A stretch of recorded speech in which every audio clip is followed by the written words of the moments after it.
This is Behr Ultra Premium Plus Paint and Primer in one.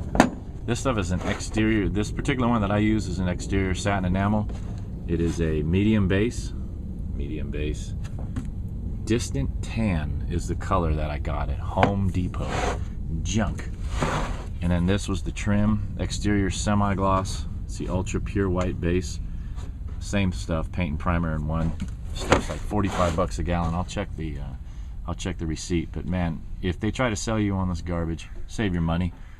They don't sell this in 5-gallon buckets. I needed 10 gallons of paint, and I had to get 10 1-gallon jugs because they don't make the medium base in 5 gallons. What crap bag paint company doesn't make exterior paint in 5-gallon jugs? Junk. So I had to juggle 10 singles. If you're familiar with painting, when you get a bunch of singles like that of a custom mixed color, you got to do what's called boxing it. So I took 3 5-gallon jugs and I had to pour all the 10 singles in there and then mix them back and forth so the color's consistent throughout. What a pain in the butt versus just getting 2 big fibers and being done with it. This stuff here, by the time I was done box mixing it, it had already started to skin over like bad pudding. Now to clarify, it was between 68 and 70 degrees, no wind, and I was doing this in the shade. And after just, 8 to 10 minutes of me boxing everything back and forth, it had developed a skin. And after probably a half hour, it was like cottage cheese. And it was jamming up the check valves in my airless sprayer. I had to take that dauber, and I'll show you that in a minute. I had to take the dauber apart and clean out my check valves because I was losing pressure. So this stuff is crap. I will never waste my money on this crap again. Epic fail. This stuff's a little better, and I have a feeling because it's an ultra pure white base, they usually are heavier in their titanium content, their pigmentation is better.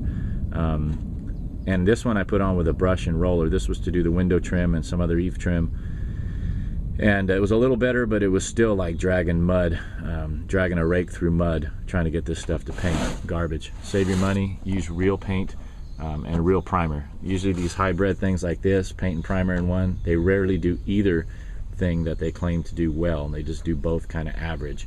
And this is a prime example, so save your money. That was a failure of epic proportions. Unacceptable. Yeah, see? That stuff is $37.97 a gallon. $37.97 is the white, and the $36.96 is the tint-based one. See, and there's a sprayer. All you old school painters will recognize that as a Binks SuperBee. That thing has been to hell and back. The dauber that I gotta take apart. Check valves are all gummed up from that crappy ass paint. So that'll be a video here coming up of me taking that apart. It's a great sprayer. Otherwise, man, I can practically spray concrete through that thing, and never ever in all the years I've owned it even had a hiccup in that until I put that Behr crap through it. So save your money and look for the video of me taking this thing apart. Wow, chicka, blam, blam.